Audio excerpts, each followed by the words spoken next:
स्वतंत्र भारताचे पहिले पंतप्रधान पंडित जवाहरलाल नेहरू यांच्या समोर बसून त्यांचे विचार ऐकलेले त्यावेळचे 22-23 वर्षांचे शरद पवार.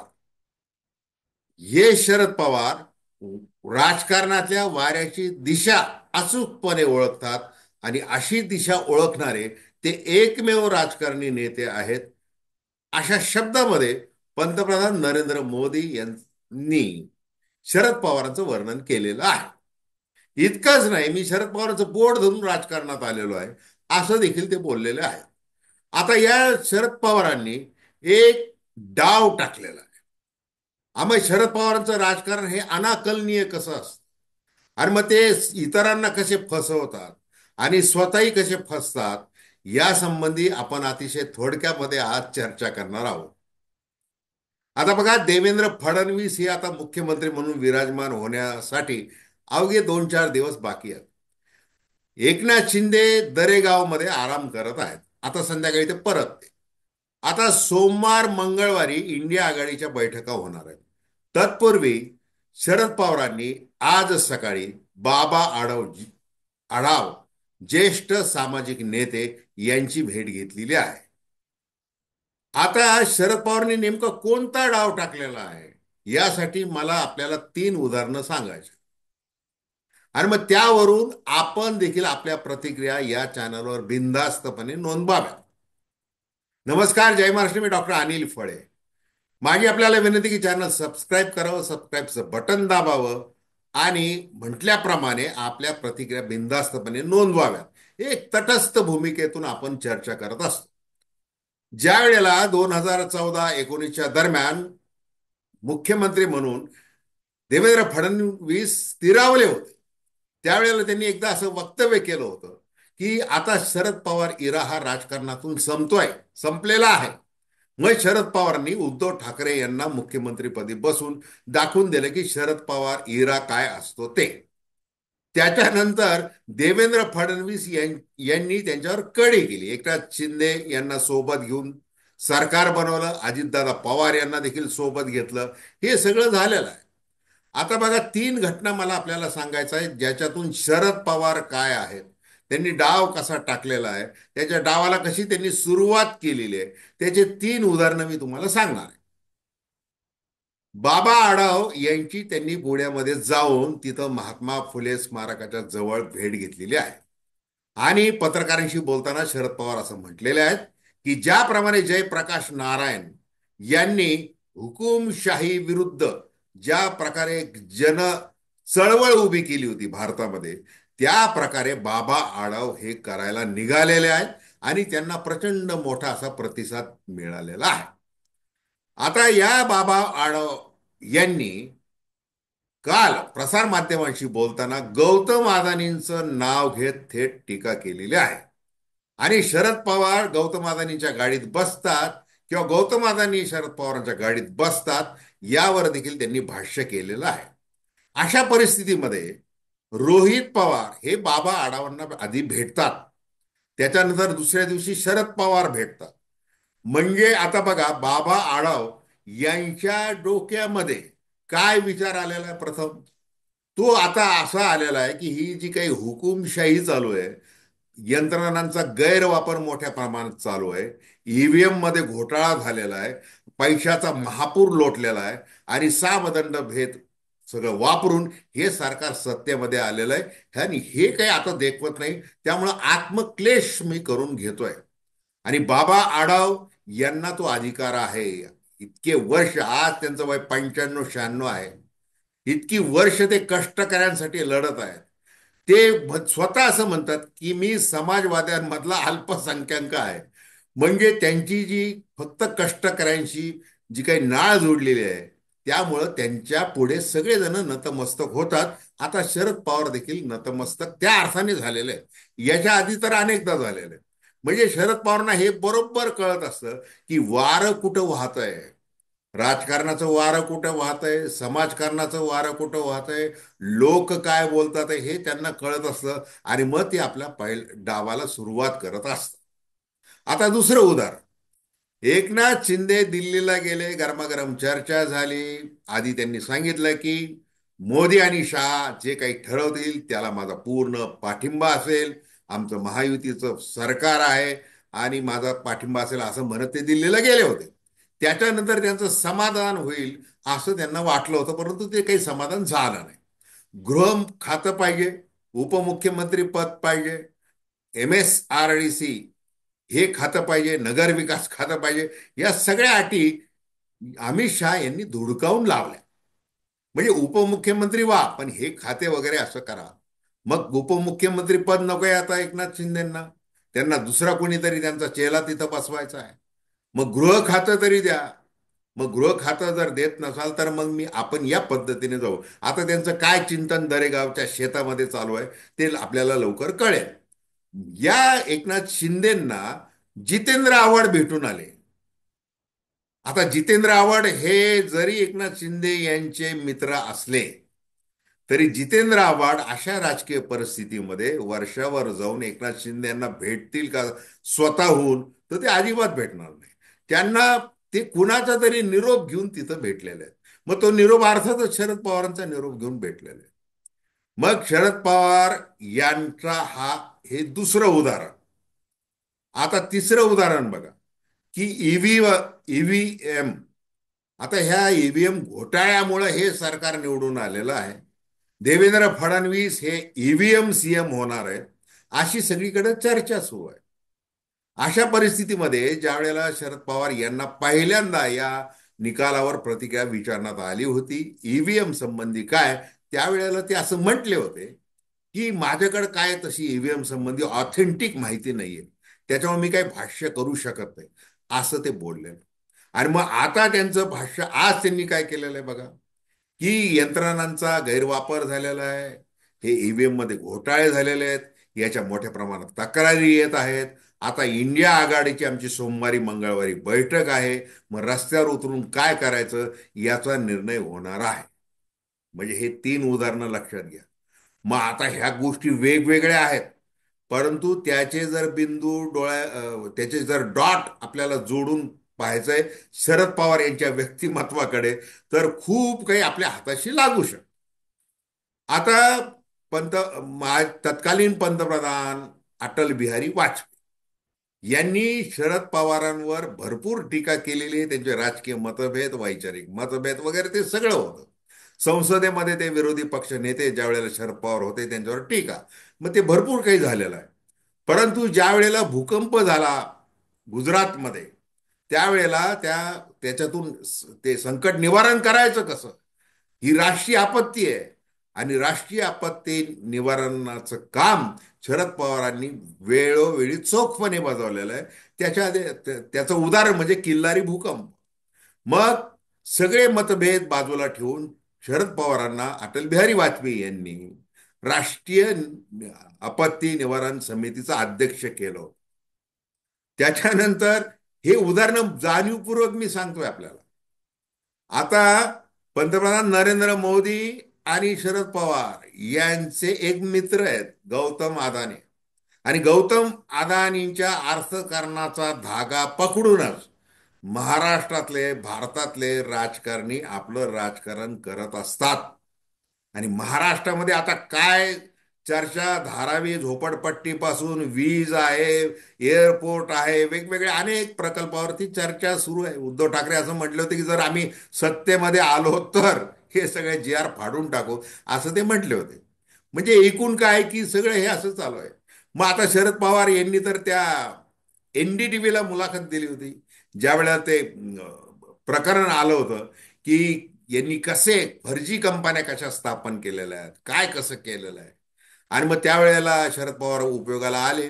त्यांनी मुलाखत दिली की असं काही मला वाटत नाही, ते उद्योजक आहेत, गौतम अदानी यांचं कर्तृत्व चांगलं आहे, त्यांचं उद्योजक म्हणून योगदान मोठं आहे, असं प्रमाणपत्र त्यांनी दिलं होतं. इतकंच नाही, बारामतीमध्ये देखील गौतम अदानी अनेकदा आलेले आहे. मग ते आल्यानंतर त्यांचं स्वागत करण्यासाठी, त्यांना गाडीमध्ये सन्मानपूर्वक बसवण्यासाठी मग सारथ्य कोणी केलं होतं, ते रोहित पवार यांनी केलं होतं. त्याच्यानंतर अहमदाबाद इकडे तिकडे ज्या वेळेला कार्यक्रम होतात त्यावेळेला शरद पवार तिथं जाऊन उद्घाटन वगैरे करत असतात. मग राहुल गांधी ज्या वेळेला हा मुद्दा उचलतात त्यावेळेला शरद पवार मात्र त्याच्यावर अवाक्षरही बोलत नाही.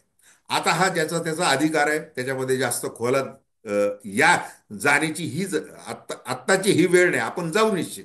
याच्या आधी देखील आपण या चॅनलवर अनेकदा ते बोललेलो आहोत. आता या सगळ्या परिस्थितीमध्ये म्हणजे शरद पवार हे कुठेही विचलित होत नाही. आता बघा, शेषराव चव्हाण यांनी एक पुस्तक इंग्रजीमध्ये लिहिलेलं, Padma Vibhushan the great Enigma, Sharad Pawar. त्या पुस्तकाचा अनुवाद मी केलेला, की त्या आणि तो अनुवाद केल्यानंतर त्या पुस्तकाचं नाव झालं की पद्मविभूषण शरद पवार, एक अनाकलनीय व्यक्तिमत्व. तर हे अनाकलनीय कसं आहे? आणि ही पद्मविभूषण पदवी ही कुणी दिलेली आहे? ही पंतप्रधान नरेंद्र मोदी यांनी दिलेली आहे. आता त्यांनी आपल्या वैचारिक सख्य नसलेल्या अनेक राजकारण्यांना ती दिलेली, हा भाग वेगळा. शरद पवारांना ती दिलेली आहे.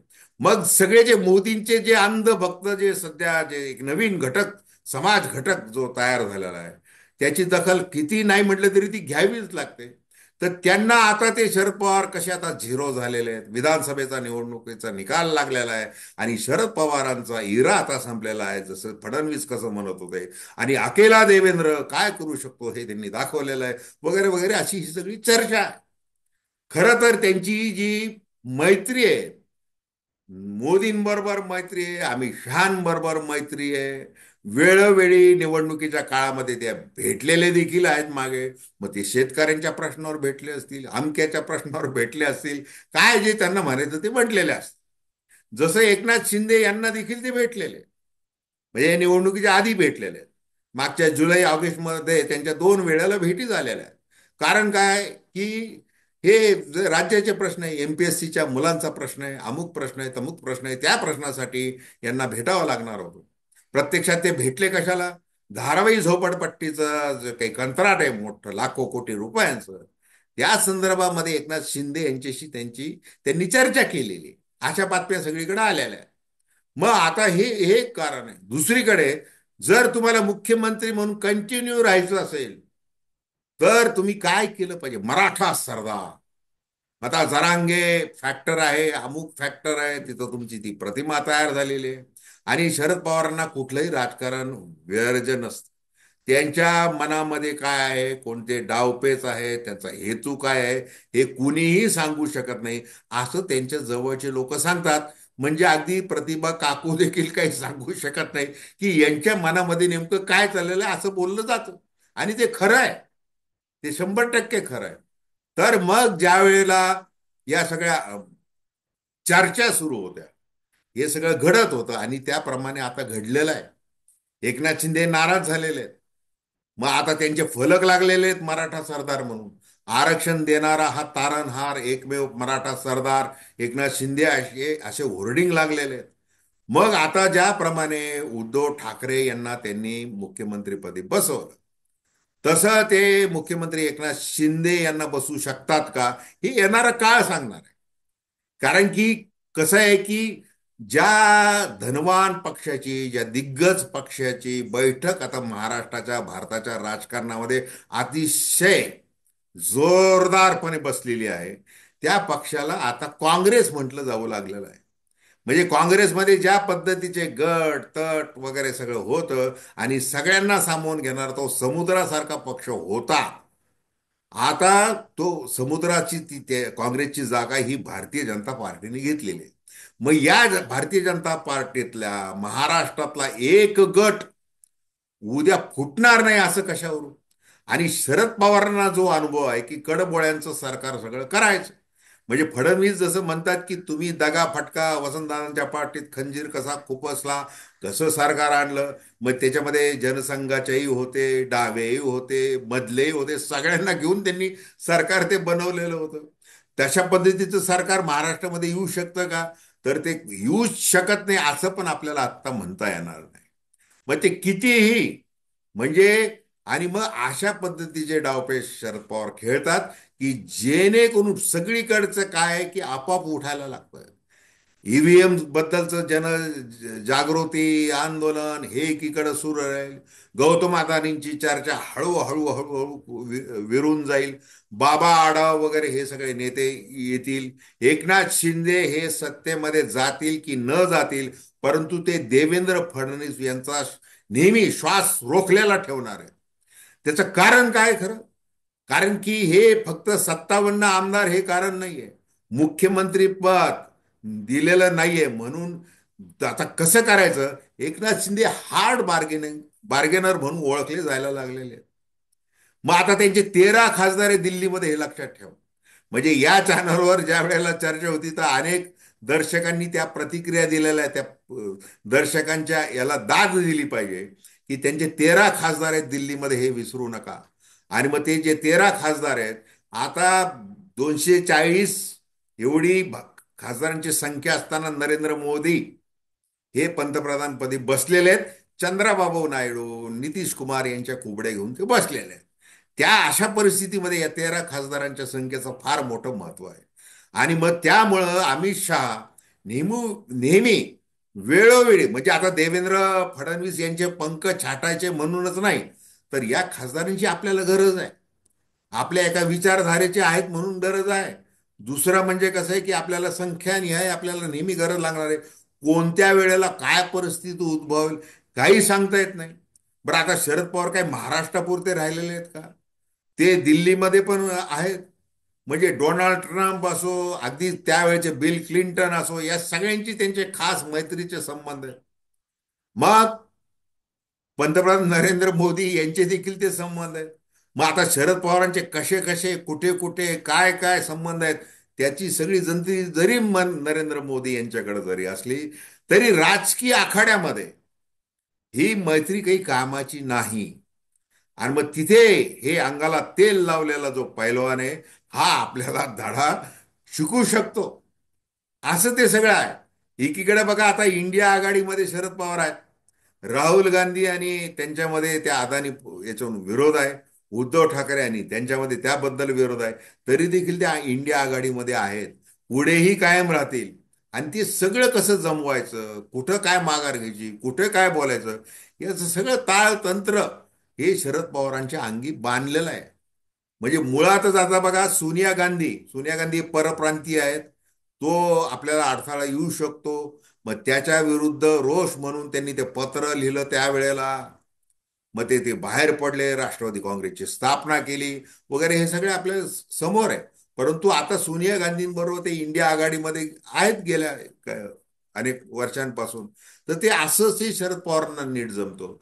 पुन्हा तर ते 10 वर्ष कृषी मंत्री त्याच मंत्रिमंडळामध्ये होते, जिथे सोनिया गांधींच्या नेतृत्वाखालचं, रिमोट कंट्रोल खालचं ते सरकार होतं.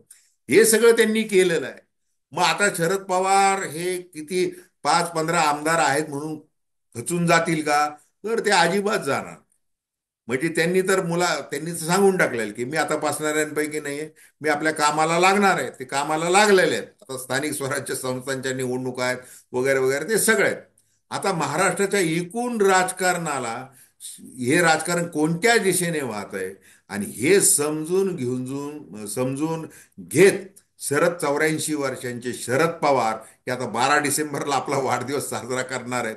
लोक ते साजरा करतील.